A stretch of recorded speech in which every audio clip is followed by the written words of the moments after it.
Happy International Women's Day! Let's find out how students at USC celebrate it with arts and creativity. Air pollution seems to impact some people more than others, according to a new study. Find out why. We're here at UCLA. We're on this International Women's Day. Women are out protecting a woman's right to an abortion.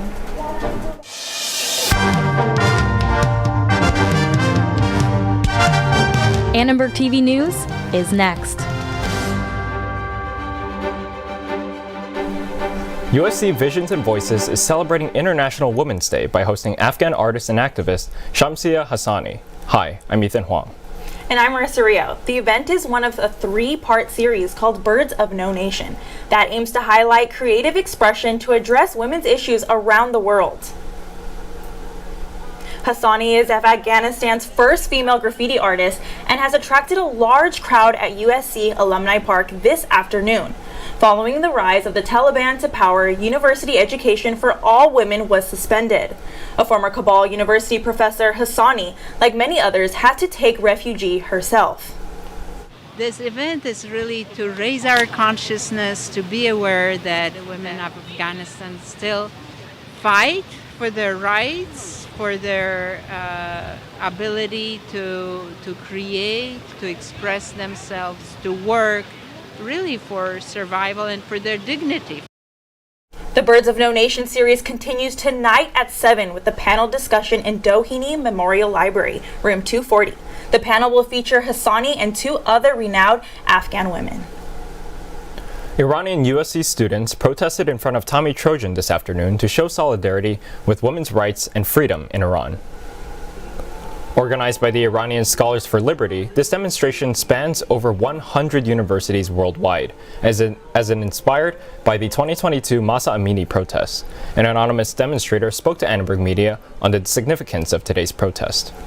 The women in Iran are the backbone of the revolution that is currently going on. They are the ones who are risking their lives, doing the majority of the protesting. They're the ones in the front lines without their hijabs on, trying to make a statement to the regime that they will not stand for the oppression. So in honor of the women and in respect of the women, we chose to do it on International Women's Day. The demonstrator hopes the protest campaign helps to remind people of the struggles of the Iranian people. A march for abortion rights is happening right now in Westwood. Reporter Maya Vinay is there with protesters calling for nationwide access to abortions. Thanks, anchors. As you can see behind me, a protest is starting to emerge here at UCLA on behalf of the group Rise for Abortion Rights, the LA chapter.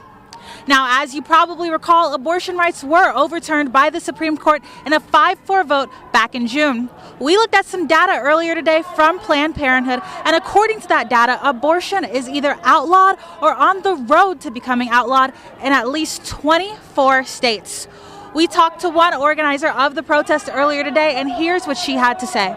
So the significance of the green bandana is an international symbol for abortion rights. We are out here standing with the women of the world who want to fight against patriarchal oppression, but also fight for a future where women and all people are free. And, we're demanding legal abortion nationwide and without apology, because there is a case coming out of Texas that could potentially ban mifepristone, the abortion pill, nationwide. And we cannot allow that to go down. We have to go on the offensive, because forced motherhood is female enslavement. As you can see, the people behind me are very passionate about a multitude of causes starting to emerge here at UCLA. But this group, Rise for Abortion Rights, held protests nationwide today, with protests in Honolulu, Chicago, Philadelphia, Orange County, and of course, here in Los Angeles at UCLA. We're going to leave you with the mission statement of Rise for Abortion Rights. Quote, "The violent subjugation of half of society must not be accommodated, excused, downplayed, or surrendered. It must be stopped." That stop is what they're working for today here at UCLA. For Annenberg TV News, I'm Maya Vinay. Back to you, anchors. Thank you, Maya. A new study shows the gender pay gap has decreased over the last 2 decades, but not enough to achieve equal pay. In 2002, women raised about 80% of what men were earning, and 20 years later, in 2022, the gap only closed 2%, according to the Pew Research Center. The gender pay gap is largely a motherhood pay gap. But if you really look at the data broken down by parental status, that's when the big inequalities begin, is when women have children. It's a global trend that more countries are recognizing. We need paid leave for both parents if we want to advance gender equality in our economy. California recently enacted a pay transparency law. Under the law, job postings are required to include a pay range. The Justice Department released findings from its investigation into the Louisville Police Department today that found a pattern of unconstitutional actions. The investigation began after the shootout that took the life of 26-year-old Breonna Taylor. Unlawfully discriminates against black people in enforcement activities, violates the rights of people engaged in protected speech, critical of policing, and the report stated that the LMPD used excessive force, cited people for minor offenses, and even recorded themselves insulting people with disabilities and using racist remarks to address black people. The report listed several recommendations to reduce misconduct in the LMPD. The Justice Department also plans to launch a similar investigation into the Memphis Police Department after the killings of Tyree Nichols in January. The jury in the federal corruption trial of suspended LA City Councilman Mark Ridley Thomas heard opening statements today. The USC alum is charged with 1 count each of conspiracy and bribery, 2 counts of mail fraud, and 15 counts of wire fraud. Federal prosecutors indicted Ridley Thomas in October 2021. He was accused of having an arrangement with former USC School of Social Work Dean Marilyn Flynn that saw the school and his son reap benefits illegally. Flynn pleaded guilty last fall. USC released a statement about the case today saying, quote, "When the university learned in the summer of 2018 about the $100,000 payment referenced in the indictment, we disclosed the issue to the U.S. Attorney's Office and have fully cooperated with them ever since." Despite the allegations, Ridley Thomas denies any wrongdoing. He also has supporters who raised close to $1.5 million to help him pay his legal team. A USC Sol Price School of Public Policy study found that Angelenos who drive less are exposed to more air pollution. According to the study, Black and Hispanic groups are exposed to the most harmful air. The studied author says this is a result of racist city planning decisions. The co-author of the study told the LA Times that less wealthy people are more dependent on public transit. They pollute less but live near freeways that expose them to more pollution. In LA, interstates 5, 10, and the 110 were built over Black and Latino neighborhoods, while wealthier areas are further away. To keep safe, air quality officials and scientists say you should try to keep your distance from busy roads and freeways. If you can't, a physical barrier like a wall or thick trees and plants can help. Coming up, an app for USC students to share rides to and from LAX. We invited the founders to talk about their new app. Ready to enjoy your spring break? We've got some safety tips to keep in mind if you're going out of town or staying here in LA. And local middle schoolers are invited to a special Girls Empowerment Day. We'll show you why it's a day they won't forget.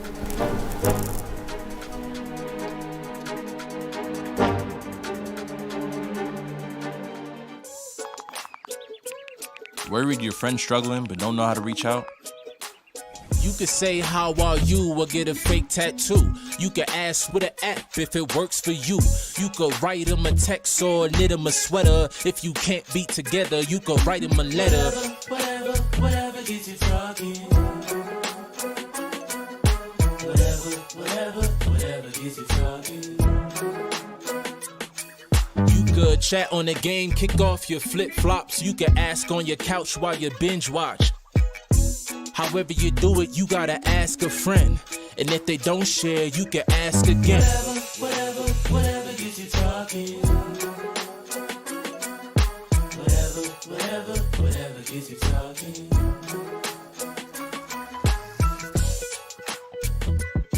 There are a lot of ways to reach out to a friend about their mental health. Learn how you can help at seizetheawkward.org.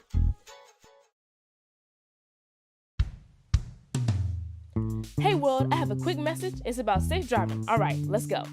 Anytime you're driving, have the seatbelt buckle tight. Both hands on the wheel and your phone out of sight. When not in your hand, trying to text somebody back. Because if you do, your car might get smacked. The moral of the story, just put your phone down. The people on the road will stay safe and sound. Put your phone down, put your phone down. People on the road will stay safe and sound. Yeah. Spring break starts this weekend, and it's important for both students traveling and staying here to make sure they stay safe. Reporter Chas Messman has some helpful tips. With spring break almost upon us, USC students across campus are preparing to get away. Definitely most excited to hang out with some of my buddies around the pool. A popular destination among students is Mexico, but just this week, a group of Americans were kidnapped and 2 of them killed in Matamoros. And that is causing some concern among students. Definitely a little bit. I mean, I get all like the articles sent to me from my mom because she's like a little bit worried about it. But I'm like, my plan is to just like stay like by the resorts and by the Airbnb that we're staying at, and hopefully we'll be good. I'm definitely a little worried about it, but I think that we're taking the right safety precautions by living or staying in a gated community. And we're not going to any areas that are affected by what's going on with the drug war. We're all just trying to like kind of stay as a group and like stick to like the resort stuff that we're given and like not really leave like the more like touristy like populated areas.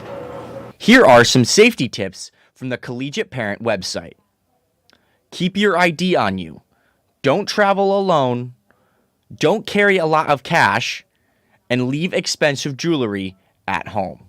You need to put on sunscreen and drink plenty of water while you're out in the sun. But everybody knows that. It's important not to forget to protect the things back at home while you're out on your trip. My friend, when he went on spring break, a couple of his friends like robbed his house. Because like they knew he was gone, so they like hit up his house and like robbed it. DPS also has some advice for students. Make it look like people are at home. There are thieves that understand when spring break is, so they're going to look for obvious evidence of people not being at home, such as no lights on, no sounds, no one answers the doorbell. Just make sure you lock your house or apartment up. And keep in mind that if you're able to stay safe, you're likely to have more fun during spring break. For Annenberg Media, I'm Chas Messman. After spring break, you can share Lyft or Uber with other USC students from LAX back to campus by downloading SharePort. 3 USC students created the app to help Trojans connect and split travel costs. To use the app, users must log in with their USC email. Once they are near the Lyft pickup area, the app will prompt them to enter their phone number. They will receive a confirmation text, and as soon as another student submits a ticket, the 2 will be paired. Here in the studio now are James McCall, Max Albright, and Tuan Huynh. Thank you guys so much for being here. Thank you for having us. Yeah, so how did you guys come up with this app? Yeah, well, you know, as USC students that we frequently travel back from LAX to campus, we saw the need for it. We heard from a lot of USC students saying that these lifts are way too expensive. They were upwards of $80, $90 sometimes. And people wanted a safe way to pair with other USC students coming back to campus. So we thought, let's build the app that can allow people to do that. So as of now, once the 2 students pair at LAX, they go on to the Uber or Share app after that. Yeah. Essentially, when we pair 2 students, we'll give each other their contact information, their name, and their phone number, as long as steps to proceed the process.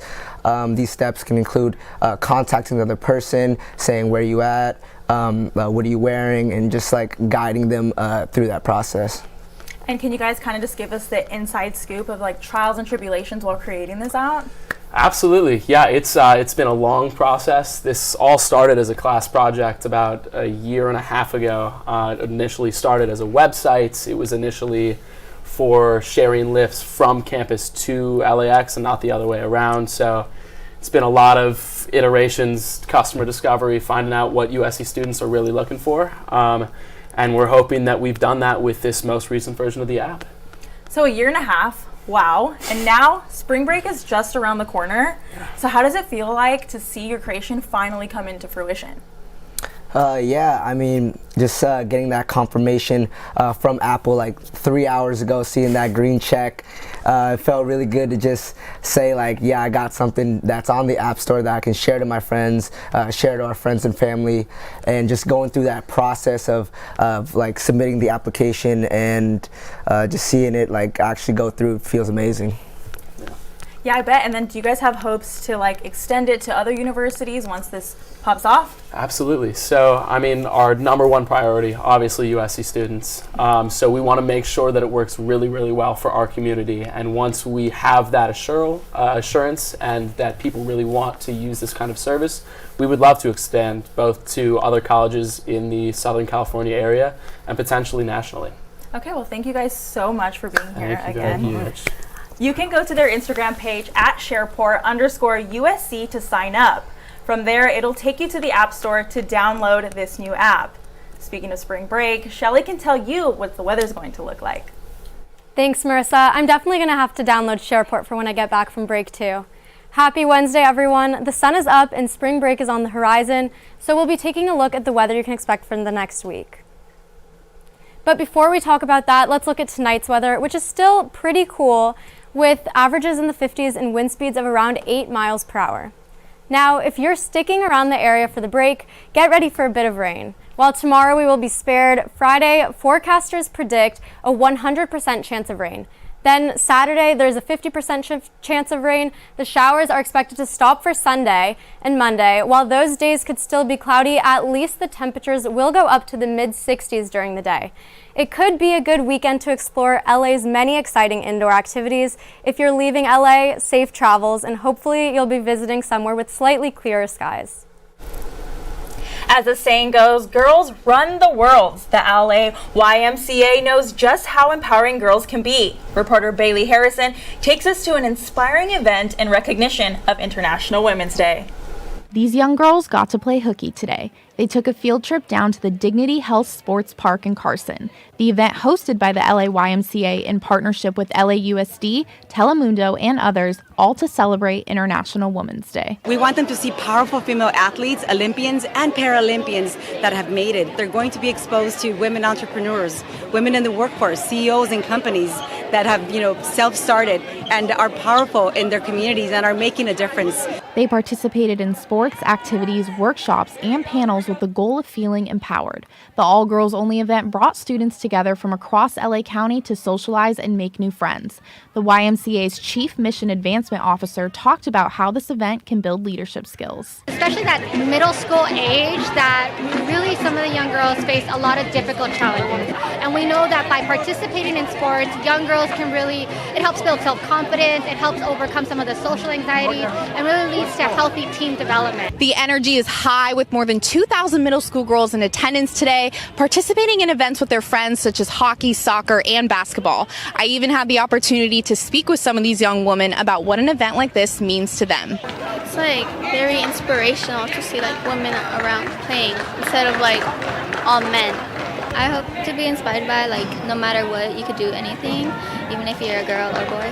To understand that diversity and how you see other people and how other fields are is amazing. Telling you that they care about you and this showing you if we did it, you can do it too, no matter what. Teaching young girls to empower one another and fight on for women. For Annenberg Media, I'm Bailey Harrison.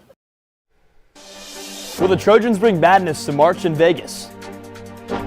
Will the trees be chopped, or will the farm foil Trojan victory? And the Lake Show added its 12th member to the rafters. All that and more coming up next, right here on Sports.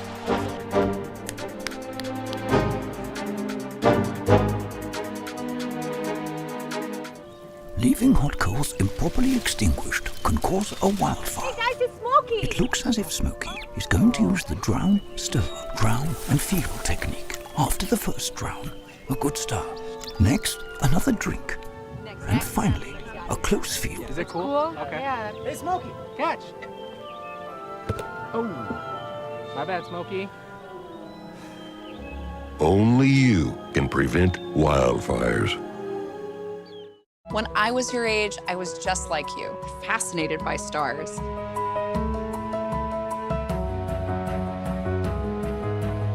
Wow. But now I get to search for life in the universe. And who knows? Maybe life is looking for us too. So we're like aliens to them? Yeah. Does anyone want to be a scientist now? I do. Awesome. We need more girls in STEM. Maybe we can find aliens. I'll never forget the day our landlord called and said, read your lease. No pets allowed. My owner tells him my dog ate the lease, but that didn't work. And now I'm stuck in a shelter. But this pit bull is ready for a new crib. I'm loving, loyal, and play well with others. So don't be intimidated by all my muscles, because the biggest one I have is my heart. That's right, I said it.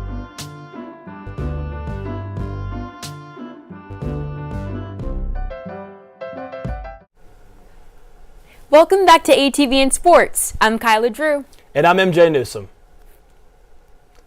It's winter go home time for the men of Troy. USC enters the Pac-12 tournament as the 3 seed, finishing in the top 3 for the 4th straight season. The Trojans begin their quest for their Pac-12 tournament title tomorrow night and will take on the winner of Arizona State and Oregon State.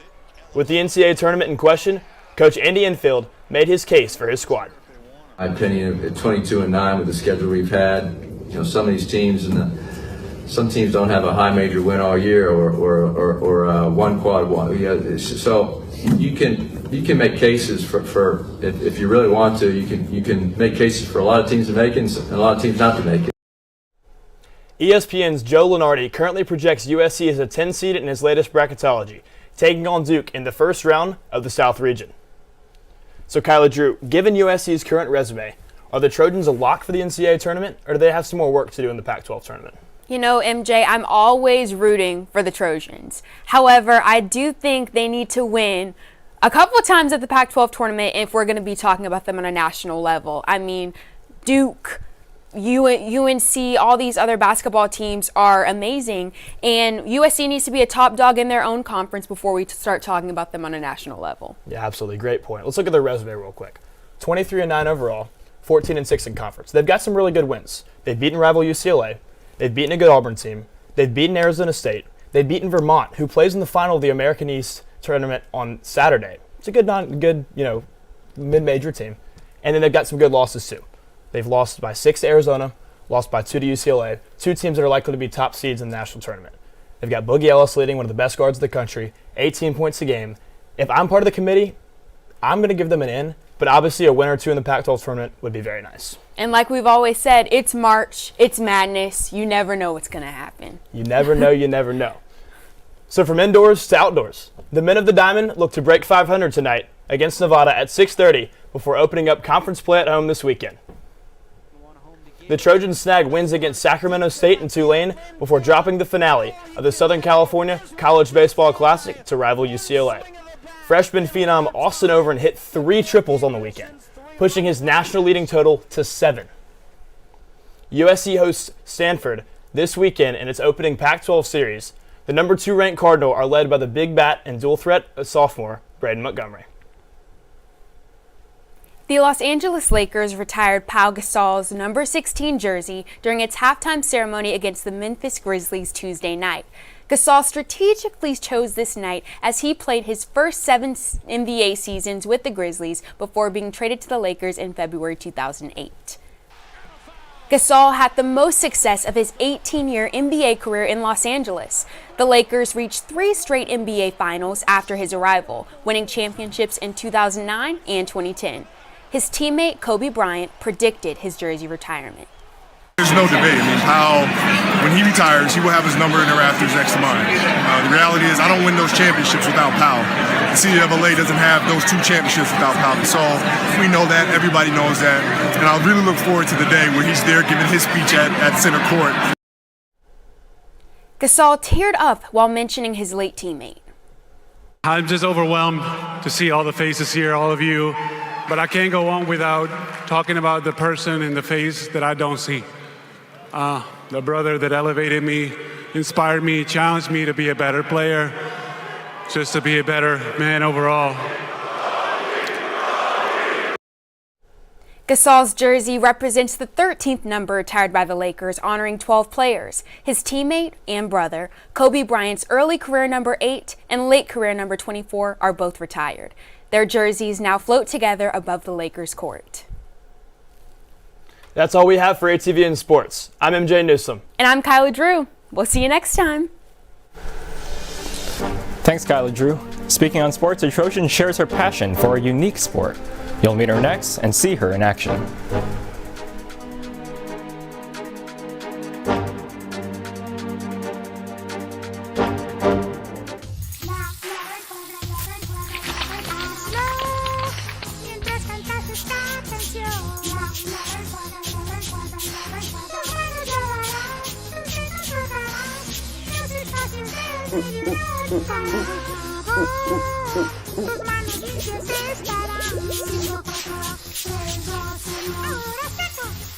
Lávate las manos por 20 segundos como Elmo. Hay algo especial acerca de este lugar. Se siente como un hogar, una sala debajo del cielo y los árboles. Rodeado de aire fresco y la naturaleza. Todo aquí para que lo disfrutemos y para que lo cuidemos. Tenemos la responsabilidad de cuidar de esta tierra que llamamos casa, de preservarla para las generaciones que vienen.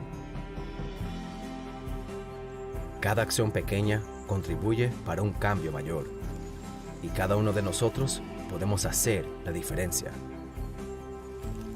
Hay algo especial acerca de este bosque. Es un lugar donde se hacen recuerdos y juntos podemos preservarla y protegerla.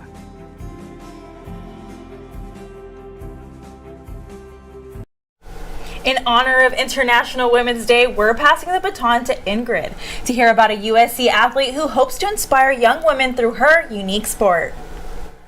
Thanks, Marissa. Emily Tutnick is the feature baton twirler for the USC Spirit of Troy Marching Band. She'll be representing the USA in the baton twirling World Championships in August. She was overjoyed to perform at the USC men's basketball halftime show after taking a 6-week break from twirling. Emily describes baton twirling as a combination of rhythmic gymnastics, dance, and softball. Twirling isn't easy. During her 14 years, she has faced concussions, bruises, and even a broken nose. But her passion for the sport has clearly never faded. Like, I love that it's unique. It requires using both sides of your brain, and also I don't know, it's something that's cool to do. I love getting to dress up and perform and make people smile and just be something a little bit different. I like that baton is different. Emily hopes to inspire young female athletes through her perseverance and dedication. We will all be rooting for her this August as she heads to Liverpool, England for the World Championships. Well, with spring break around the corner, Marissa, I'm curious what you're doing over the break. You know, I actually have to start working on my thesis, but after talking to the Shareport founders, now I just want to take a trip so I can use the app.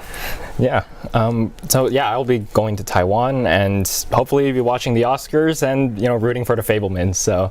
Wow, yeah. What are you doing in Taiwan?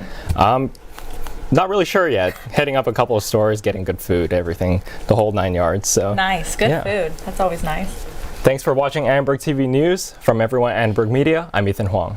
And I'm Marissa Rio. For more coverage, like and subscribe to our YouTube channel, youtube.com/Annenberg Media. Good night.